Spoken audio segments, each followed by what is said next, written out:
Browns Chicken Massacre. On the evening of January 8, 1993, two childhood friends walked into a Brown's Chicken and Pasta restaurant at 168 West Northwest Highway in Palatine, Illinois, just before closing time. By 10 that night, 7 people inside were gone. The register was short roughly $1,800. The bodies were not discovered until after 11 that evening, when the parents of one of the young employees called police because their son had not come home. Officer Ronald Conley found a bloody mop inside the rear door and discovered 5 bodies in the walk-in freezer and 2 more in the cooler. 21 rounds had been discharged. The victims were owners Richard Ellenfelt, 50, and his wife Lynn Ellenfelt, 49, who had purchased the franchise just months earlier and worked 14-hour shifts alongside their staff. The employees taken that night were Guadalupe Maldonado, 46, the restaurant's cook and entier, Mexican immigrant Thomas Menace, 32, and Marcus Nelson, 31, both of Palatine, and 2 Palatine high school students working part-time who had been filling in for co-workers at a basketball game. 2 of the Ellenfelt's daughters had been scheduled to work that shift, but were not present, a detail that haunted the family for decades. The initial investigation was enormous. Over 100 investigators from multiple agencies worked the case. Thousands of tips poured in. A $100,000 reward was posted.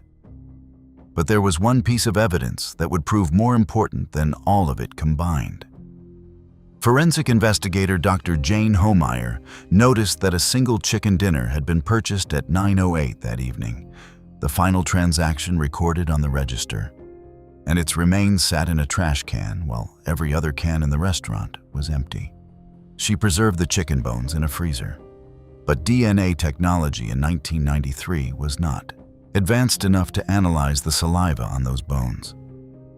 The evidence sat in cold storage for nearly a decade, waiting. The break came in March 2002, when James Degorski's ex-girlfriend, Ann Lockett, finally talked. She had been 17 when the events occurred. On January 9, 1993, Degorski had called her and said, "Watch the news tonight. I did something big."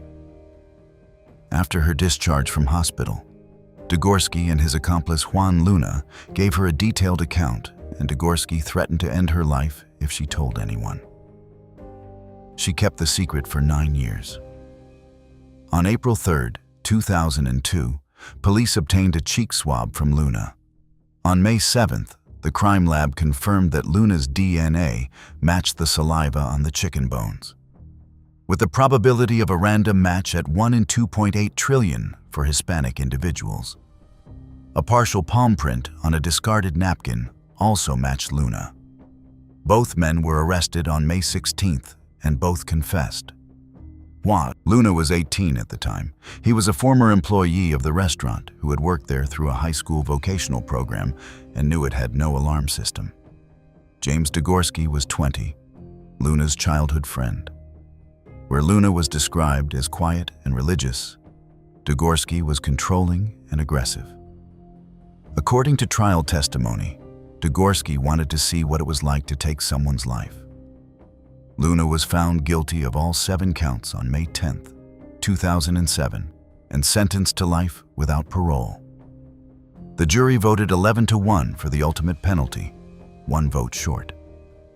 Degorski was convicted on September 29, 2009, and also received life without parole.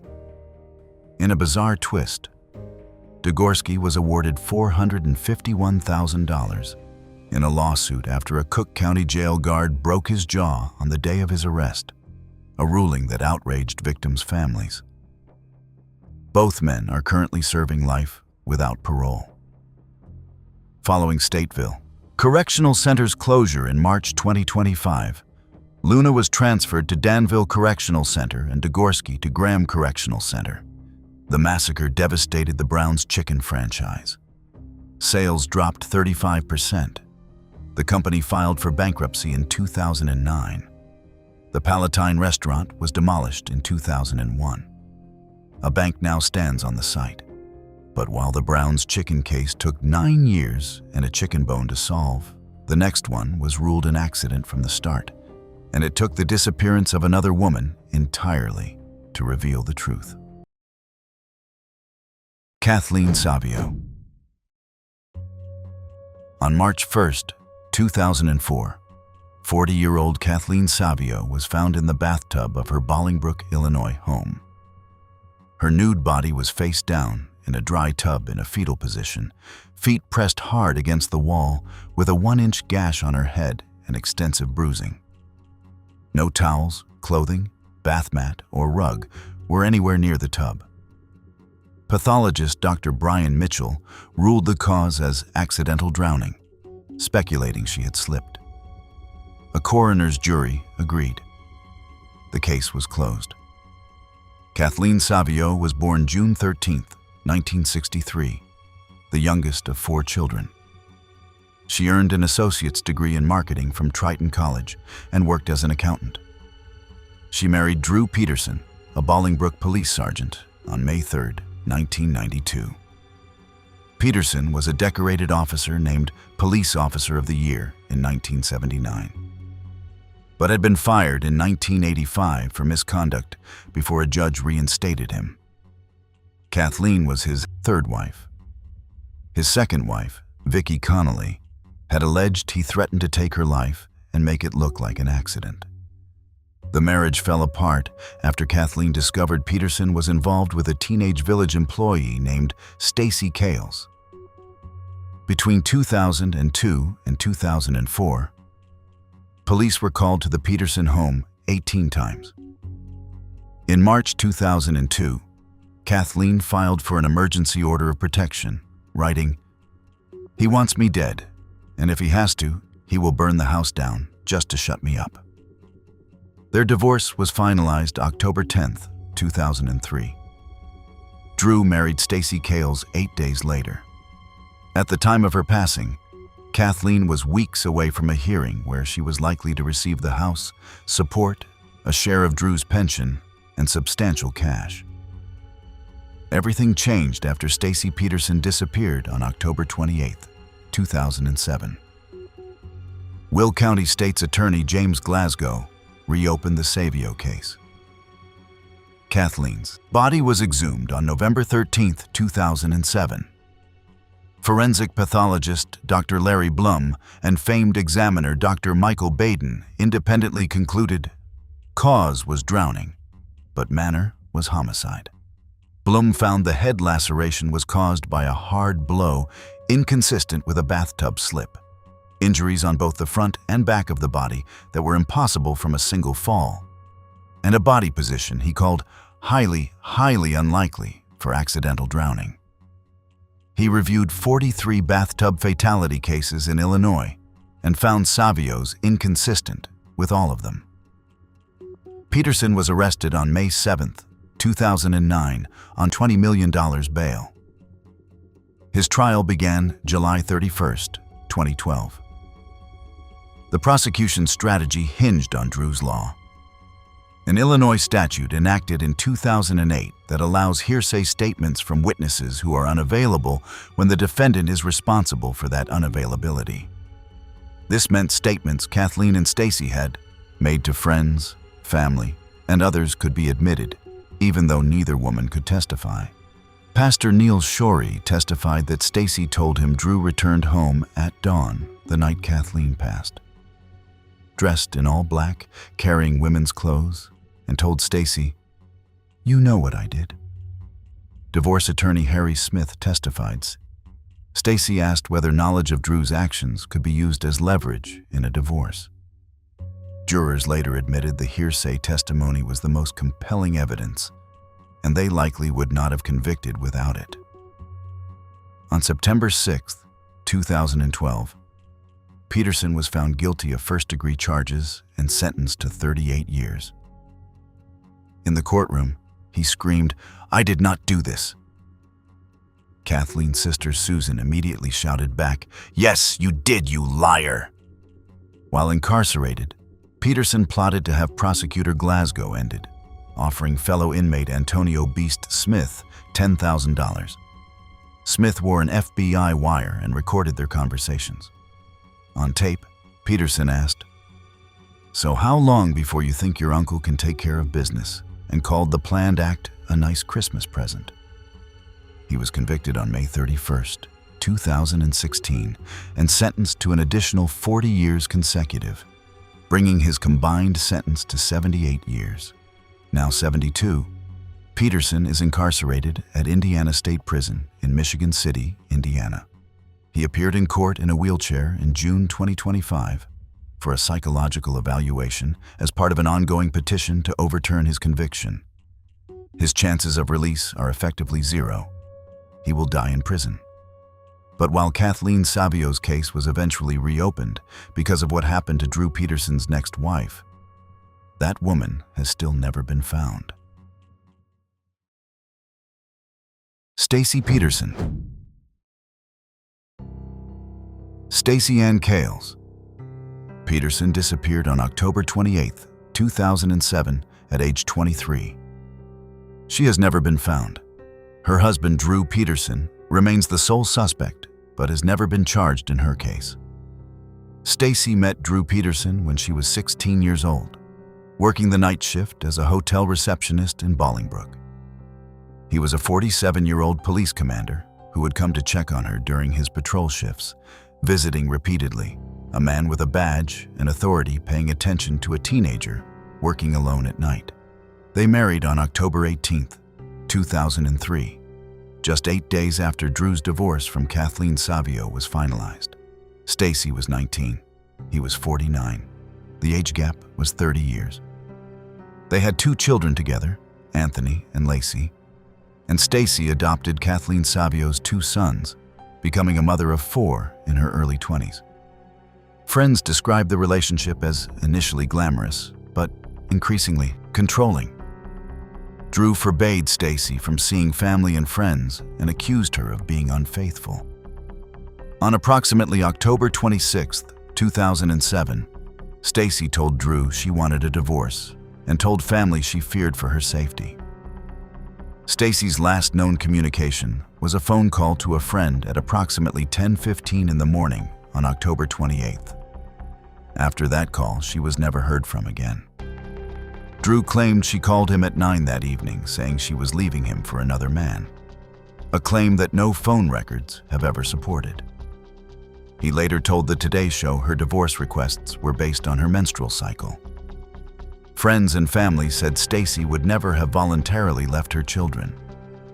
She was a devoted mother to all 4, including Kathleen Savio's 2 sons she had adopted. And the idea that she would walk away without a word to anyone did not match the woman they knew. Drew's stepbrother, Thomas Morphy, provided chilling testimony about that night.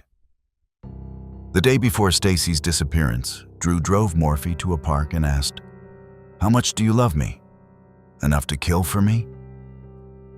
On the night Stacey vanished, Drew had Morphy help carry a large blue barrel from the master bedroom that weighed up to 150 pounds and felt warm to the touch. They loaded it into Drew's SUV. Drew told him, "This never happened." Morphy attempted to take his own life 2 days later, fearing he had helped dispose of Stacey's body. Neighbors corroborated seeing Drew and another man hauling a barrel from the house that night. Extensive searches have been conducted over the years across multiple locations. The Illinois-Michigan Canal, the Death Plains River, areas near Lockport, Galesburg, and Peoria have all been investigated without result. Stacey's sister, Cassandra Cales, has conducted independent searches using sonar-equipped underwater vehicles, claiming in 2024 to have found skeletal remains 25 feet below the sanitary and shipping canal surface. Police investigated, but reported finding only a rock. The Illinois State Police describes the investigation as active and ongoing. Drew Peterson's former defense attorney, Joel Brodsky, has publicly stated he knows everything about what happened to Stacey and has hinted at revelations in multiple media appearances, but faces contempt charges for violating a gag order. As of mid-2025, he has made no formal disclosures, and the question of whether he is bluffing or genuinely withholding information remains unanswered. Stacy Peterson was 23 years old when she vanished. She was a mother of 4. She had told her pastor that her husband had confessed to her what he did to Kathleen Savio. She told people close to her that she feared for her safety. She said she wanted a divorce, and within days she was gone. Her body has never been recovered. Her case has never been charged. Drew Peterson sits in prison for what he did to his 3rd wife, but his 4th wife remains missing. The question of what happened to Stacy Peterson and where she is may never be answered. Her sister Cassandra has said she will never stop looking. The search has now stretched past 17 years. But while the Peterson cases revolved around a man who preyed on the women closest to him, the next one involved a woman who saw the danger coming, told everyone who would listen, and still could not escape. Nayla Franklin. On September 18, 2007, 28-year-old Nayla Franklin, a University of Illinois graduate working as a pharmaceutical sales representative for Eli Lilly, vanished from her South Loop apartment in Chicago. She had been afraid for weeks. She had told friends beforehand, "If I ever go missing, he did it." She gave her best friend her passwords in case something happened. She had done everything a person in danger is supposed to do. The he she pointed to was her ex, a career con man named Reginald Potts.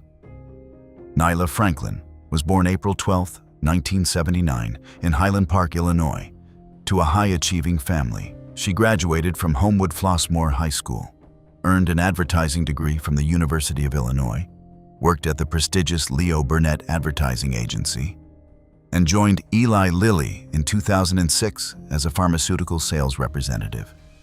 She was vivacious, charming, and fashion-forward, known among friends for her style and her ambition.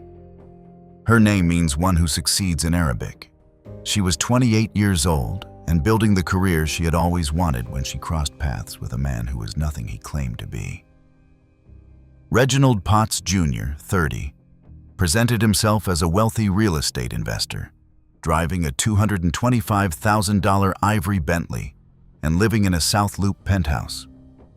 In reality, he was a career offender, a gang member, car thief, and con man who had once escaped federal custody at the Dirksen Federal Building by slipping out of handcuffs, then called the FBI to taunt them during his 2-week run. His ex-wife and ex-girlfriend both had restraining orders against him for domestic matters, including choking. Nayla met him on a Gold Coast street in 2006. He was charming, well-dressed, and drove a Bentley.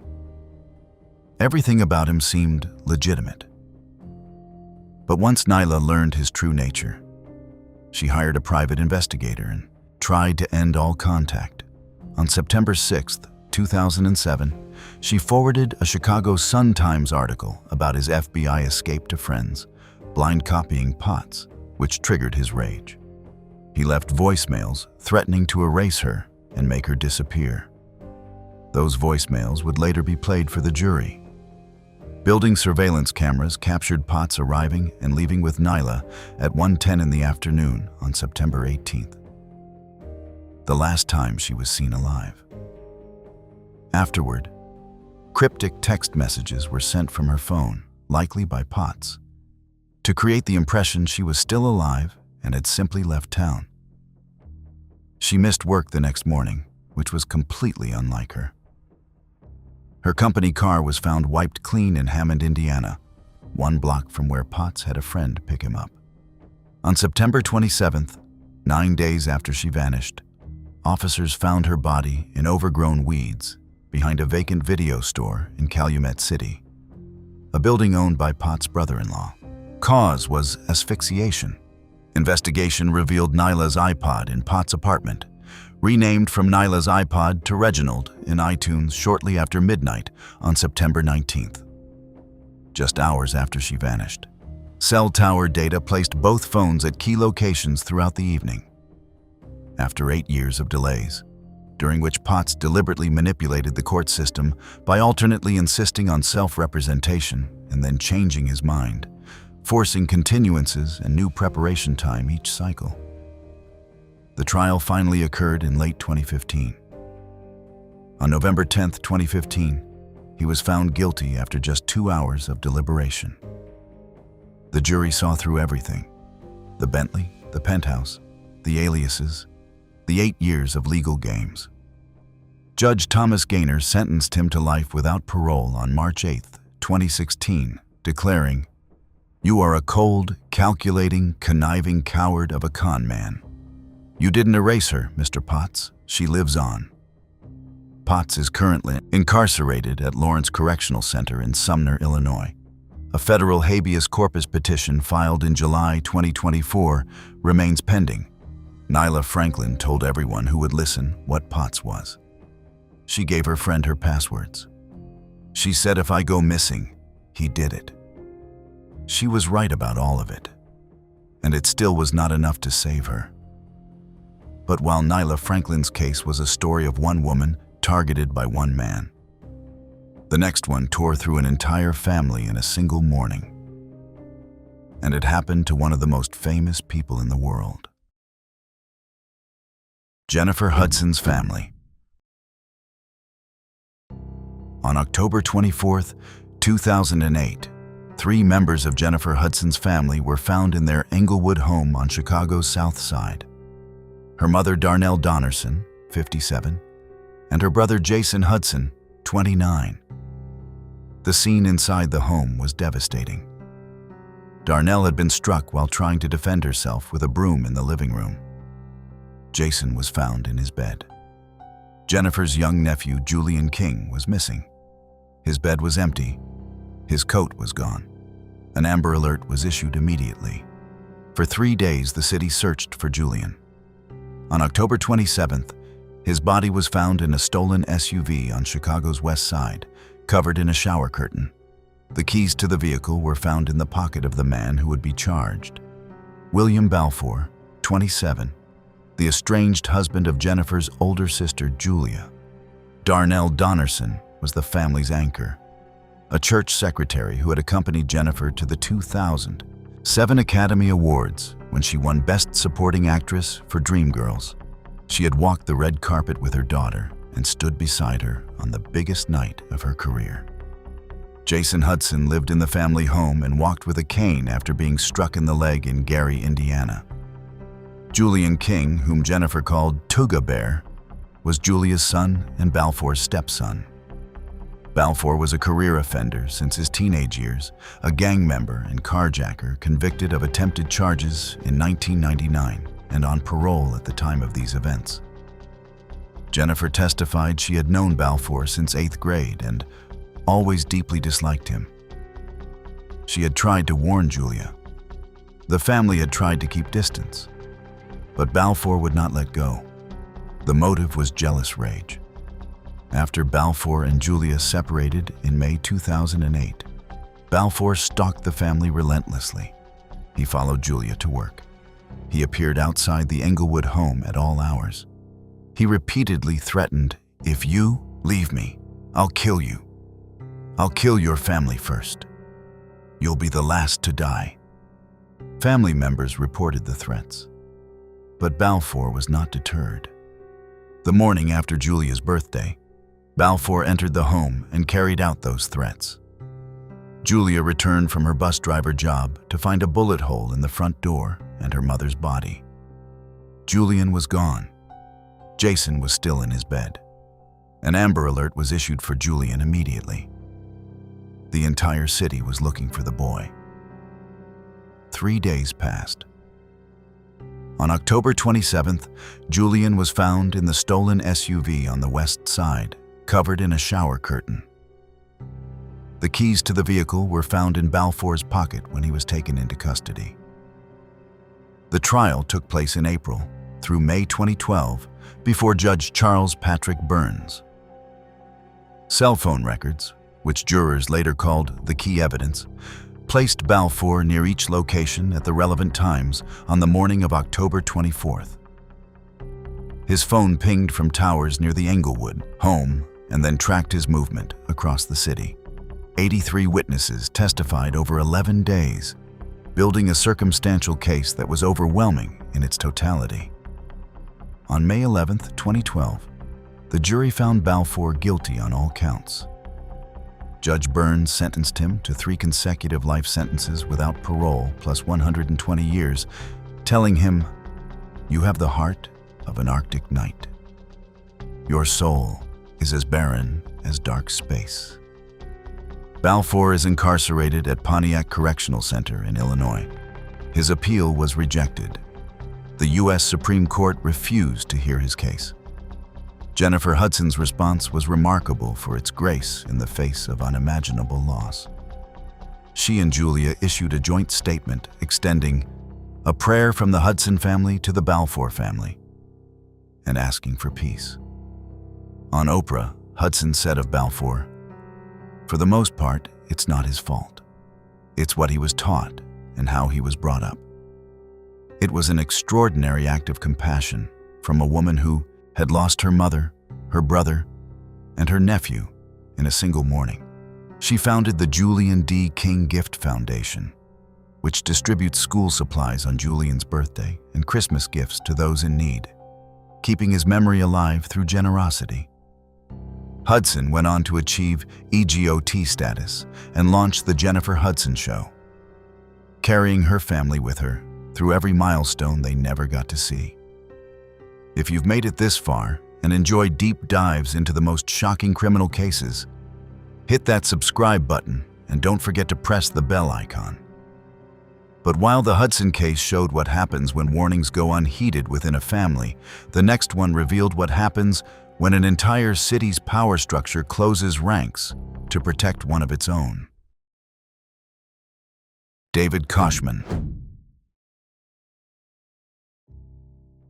At approximately 3:15 in the morning on April 25, 2004, 21-year-old David Koshman of Mount Prospect was struck in the face on Division Street in Chicago's nightlife district by Richard J.R.J. Vanecko, a 29-year-old nephew of then-Mayor Richard M. Daley.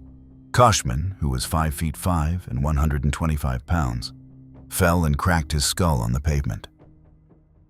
Vanecko, 6 feet 3 and 230 pounds, a former college football player, fled the scene. Koshman never regained consciousness and passed 11 days later on May 6th after 4 surgeries in 12 days. The medical examiner ruled it a homicide. And then nothing happened. David Koshman was a young man from the suburbs who had gone out with friends on a Saturday night in the city. He had no criminal record. He was not looking for trouble. He encountered a group that included the mayor's nephew on a crowded sidewalk in the Rush Street area, and within seconds, his life was over. What followed was one of Chicago's most brazen institutional failures. No charges were filed. Detective Ronald Yager later testified he called the Cook County State's Attorney's Office and said, "I have the mayor's nephew here. Somebody else has to make this decision." Head of Felony Review Darren O'Brien could not be persuaded to approve charges. Vanecko was never even interviewed. The investigation was halted on the day of hospitalization and not resumed until 4 days after Koshman passed. A lineup was not conducted until nearly a month later, by which time witnesses' memories had faded. On May 26, 2004, Police Superintendent Phil Klein declared no basis for charges.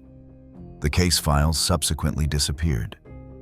In 2011, Chicago Sun-Times reporters Tim Novak and Chris Fusco filed a Freedom of Information request that triggered a reinvestigation. They had been digging into the case for months, and what they uncovered was stunning. Original police files had been found in the basement of a high-ranking officer's bungalow, stored outside the official chain of custody. The entire state's attorney case file had vanished from the office, something unprecedented in legal memory. A witness statement describing Vaneko as acting in a very aggressive manner had been scratched out and physically hidden within the file. Most damning of all, the 2011 reinvestigation report included a fabricated quote attributed to Koshman that no witness at the scene ever reported him saying. The special prosecutor later determined this statement was manufactured entirely to support a self-defense finding that would keep charges from being filed. In April 2012, Judge Michael Tooman appointed Special Prosecutor Dan Webb. Webb interviewed 146 witnesses, reviewed over 300,000 pages of documents, and produced a 162-page report. He found the self-defense claim was conjured up in the minds of law enforcement and considered charging 6 officers with obstruction. But the statute of limitations had expired.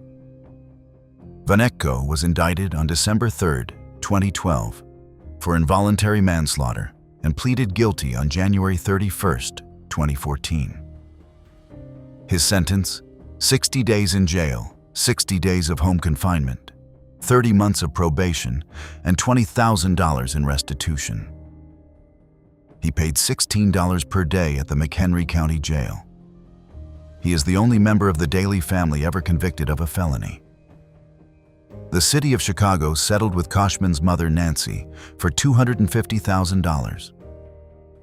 None of the 6 officers identified by Webb faced meaningful consequences.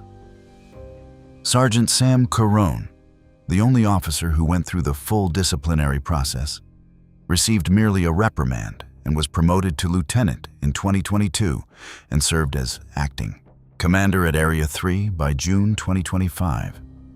The same unit that failed the original investigation. Nancy Koshman passed on October 27, 2025, at age 77. She had kept David's room exactly as he left it, and the window coverings drawn in her Mount Prospect home. Before her passing, she said, "This fight was for you, honey. Tell Daddy we did it." But while the Koshman case exposed how power and connections could bury a homicide for nearly a decade, the next one showed how a single act of senseless, mistaken identity could ignite a national conversation. Hadia Pendleton. On January 29, 2013, 15-year-old Hadia Pendleton, an honor student and drum majorette at King College Prep High School, was standing under a park shelter in Harsh Park on Chicago's South Side, with about a half-dozen classmates after finishing final exams. It was an unseasonably warm January afternoon. The park was 1 block from her school and a mile from President Obama's Chicago home. A white Nissan pulled up. A gunman jumped a fence, ran from an alley, and opened fire at the group, believing they were members of a rival faction. Hadia was struck once in the back as she fled and collapsed in the arms of her friend. 2 other teens were wounded, but survived. Hadia had absolutely no gang involvement. She had been in the wrong place at the wrong time, caught in a case of mistaken identity that would change the national conversation. Just 8 days earlier, on January 21st, Hadia had performed at President Obama's 2nd inauguration in Washington. She had stood on the national stage with her school's marching band, representing the best of Chicago's young people. She loved Fig Newtons and lip gloss. She dreamed of going to college. And now, she was gone. The gunman was Mikhail Ward, 18, a member of the Suwu gang faction. His getaway driver was Kenneth Williams, 20, a former King College prep student who switched places with Ward specifically because he was worried about being recognized by former classmates in the park. Police traced the shooting through Ward's distinctive white Nissan Sentra, which had been stopped 2 days earlier during a routine gang investigation. Ward and Williams were arrested on February 9, 2013. Ward confessed on videotape admitting Hadia had nothing to do with the gang conflict. She was just there. The case became a national flashpoint overnight. First Lady Michelle Obama attended Hadia's funeral on February 9th. On February 12th, President Obama mentioned Hadia by name in his State of the Union address, with her parents seated beside the First Lady. He spoke about who she was, a 15-year-old girl who loved fig Newtons and lip gloss. He described where she had been just 3 weeks before, performing for her country at his inauguration. And he described how she had been taken from this world 1 week later in a Chicago park. He ended by saying they deserve a vote, calling for action on legislation. It was the first time a sitting president had named a victim of city-street conflict in a State of the Union address. Hadia's parents sat in the gallery and wept. Ward and Williams were tried together in August 2018 with separate juries. Both were found guilty of first-degree charges. Ward was sentenced to 84 years. Williams received 42 years. But in a major twist that stunned the city, the Illinois Appellate Court overturned Ward's conviction on March 31, 2023, ruling his videotaped confession was inadmissible because detectives continued questioning after he invoked his right to remain silent at least 3 times. Ward had clearly asked for the questioning to stop, and detectives had pressed on regardless. The Illinois Supreme Court upheld this ruling in a 3-3 tie on January 2, 2025. Ward is awaiting a new trial while held in Cook County Jail.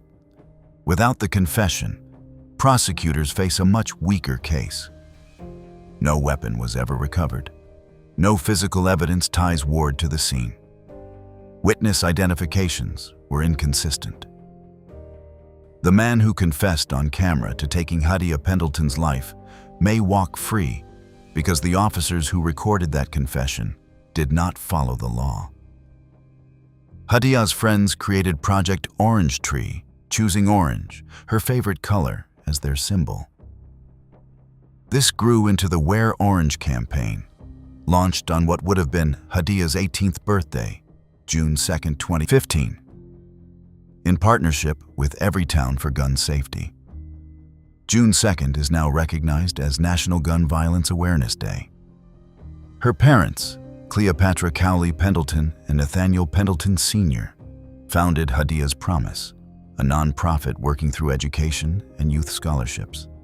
The Obama Presidential Center's Winter Garden will be named in Hadia's honor. But while Hadia's case became a symbol because of its randomness and her innocence, the next one would become a symbol of something else entirely.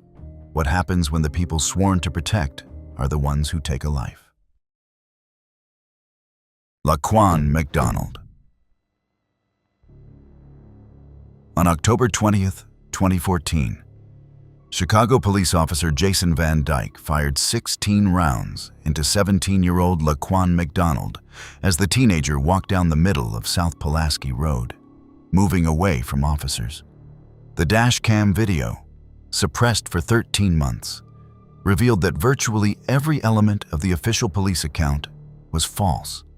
Its court-ordered release on November 24, 2015, triggered mass protests, ended careers, and fundamentally altered Chicago policing. Laquan McDonald was born September 25, 1997, to a 15-year-old mother who was herself in state care. He became a second-generation ward of the state, cycling through foster homes. He lived with his great-grandmother from age 5 until she passed in 2013. Despite everything he had been through, he earned an A in personal finance and music at Sullivan House Alternative High School. Teachers called him very respectful, reserved. Around 9:50 that evening, officers responded to reports of a male with a knife breaking into vehicles. McDonald was carrying a 3-inch folding blade and had slashed a patrol car tire. Multiple officers followed him as he walked down the center of Pulaski Road. Van Dyke arrived, and within 6 seconds of exiting his vehicle, opened fire. The first shot spun McDonald and sent him to the ground. Over the next 13 seconds, Van Dyke fired 15 more rounds into MacDonald's body as he lay on the pavement, emptying his entire magazine. He was reloading when his partner told him to stop. No other officer at the scene fired a single shot. Police reports stated MacDonald lunged at officers and kept trying to get up while swinging the knife in an aggressive manner. The dash cam showed none of this. The city paid MacDonald's family a $5 million settlement before any lawsuit was filed. At a nearby Burger King, the district manager reported police officers entered after the events, demanded the surveillance system password, and spent hours inside. When an investigator came the next day, 86 minutes of footage encompassing the incident had been deleted. Audio on Van Dyke's vehicle had been intentionally damaged. Other police cars had batteries inserted backwards in their microphones. Freelance journalist Brandon Smith and activist William Calloway sued to force release of the dashcam footage. The city fought the release for over a year.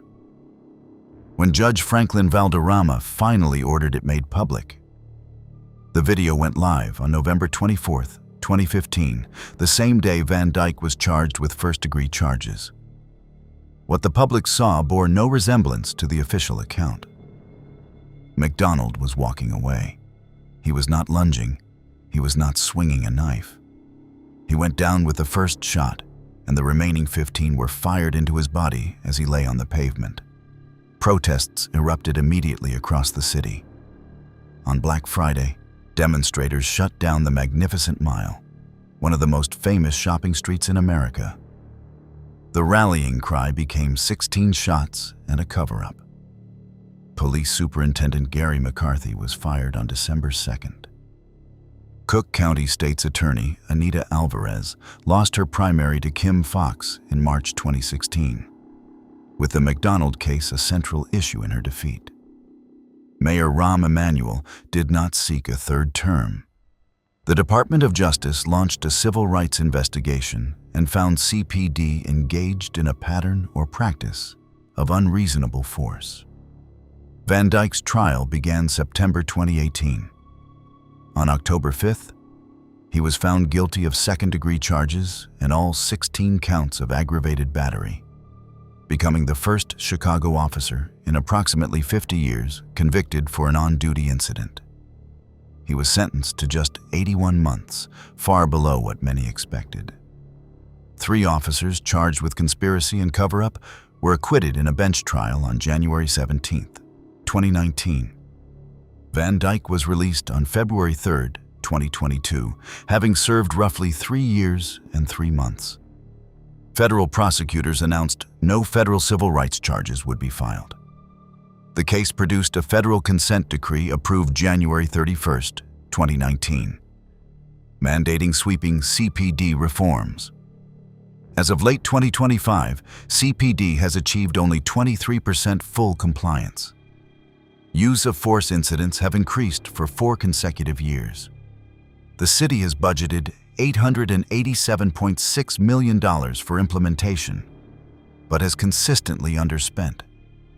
But while the MacDonald case exposed what happened when an officer's actions were caught on camera, the next one revealed what happens when the system simply moves too slowly to stop someone who is already taking lives. Diamond Turner. On the night of February 28, 2017, 21-year-old Diamond Turner was taken in Chicago's Grand Crossing neighborhood. Her body was found 2 days later, face down in an alley garbage can behind the apartment building managed by the man responsible. It took nearly 3 years for charges to be filed.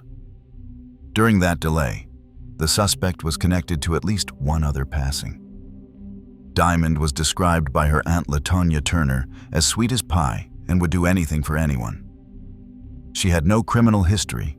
She was 21 years old and had her whole life ahead of her. On the night of February 28th, she went to Red's Lounge with her boyfriend, Arthur Hilliard, 52, a man more than twice her age who managed the apartment building where they returned afterward. They went back to his apartment to drink with roommates. A witness saw Diamond in Hilliard's bed later that evening, saying she was annoyed with him. That night, roommates awoke to find a trail of blood from Hilliard's bedroom through the hallway to the back door. The blood led from his room, through the kitchen, and out the rear exit. Hilliard claimed the blood was from a cut on his leg. Diamond's jacket and shoes remained in the apartment. She was gone, but her belongings were still there. The next morning, Hilliard's behavior raised every possible red flag. He had a roommate help clean the carport area behind the building. He was observed cleaning a hammer in his bedroom. He had his mattress, described by a roommate as soaking wet, carried outside and disposed of. He retrieved a garbage can from across the alley, brought it closer to the building, and told witnesses not to touch it. On March 3rd, sanitation workers making their regular rounds found Diamond's body inside the can. Cause was asphyxia and blunt force trauma from a sledgehammer. In a secretly recorded meeting 3 weeks later, Hilliard sat with Diamond's family and told them vivid details while blaming his roommate, saying, "Just open the basement door. You're going to go to that corner. Right behind that is the murder weapon, a big f***ing sledgehammer." He described where the weapon was hidden while claiming someone else had used it. Investigators recovered the sledgehammer exactly where he said it would be. Hilliard was a career offender with 6 prior misdemeanor assault cases, all of which had been dropped before they reached trial. Despite DNA evidence matching Diamond's blood to Hilliard's bedroom, despite the trail of blood through the hallway, despite the wet mattress and the cleaned hammer and the garbage can he told people not to touch, the case languished for years due to Illinois State Police Crime Lab backlogs. DNA results did not arrive until January 2018, 10 months after Diamond was found. Additional testing took until March 2019, more than 2 full years after her passing. Police issued an arrest warrant in October 2019, but by then, Hilliard was on the run. He knew it was coming, and he had disappeared. He was finally arrested on January 29, 2020, nearly 3 years after Diamond was taken. During that 3-year delay while the system processed paperwork and cleared backlogs, Hilliard was connected to at least 2 other passings, including the case of Andra Williams, a disabled woman found in a shopping cart. He pleaded guilty to concealing that passing and served only 150 days. If the DNA results had come back sooner, if the warrant had been issued in 2017 instead of 2019, Andra Williams might still be alive. That is the human cost of a forensic system that cannot keep pace with the cases it is supposed to solve. On December 5, 2025, a Cook County jury found Hilliard guilty on all counts. Sentencing was pending as of early 2026. Diamond's case became significant within the broader alarm about 51+ unsolved strangulations of predominantly Black women in Chicago since 2001, a pattern identified by the Murder Accountability Project's algorithmic analysis. Her case was the only one of the 51 that resulted in an arrest and conviction. But while Diamond Turner's case exposed the consequences of forensic delays, the final entry on this list is the story of a young man who gave everything he had to protect someone else, and a family that has spent nearly 2 decades trying to honor that sacrifice. Blair Holt. On the afternoon of May 10, 2007, honors student Blair Holt was riding a crowded CTA bus home from Percy L. Julian High School on Chicago's South Side when a fellow teenager boarded with a weapon drawn and immediately opened fire, targeting a rival gang member seated in the back. Blair had nothing to do with any gang activity. He was sitting with his friend, Tiara Reed. When the shot started, Blair pushed Reed down in her seat and covered her with his body. He was struck in the abdomen. Reed was hit in the foot, but survived. As Blair lay on the floor of the bus, He told paramedics to tell his parents he loved them. Blair Holt was the only child of two remarkable parents who had both dedicated their careers to protecting the city of Chicago. His father, Ronald Holt, was a Chicago police commander who had served over 27 years and founded CPD's Alternative Policing Strategy Division. His mother, Annette Nance Holt, was a Chicago Fire Department battalion chief who would later become commissioner of the Chicago Fire Department in 2021, the first woman and the first African-American woman to lead CFD in its 162-year history. A police commander and a fire commissioner. That was the household Blair grew up in.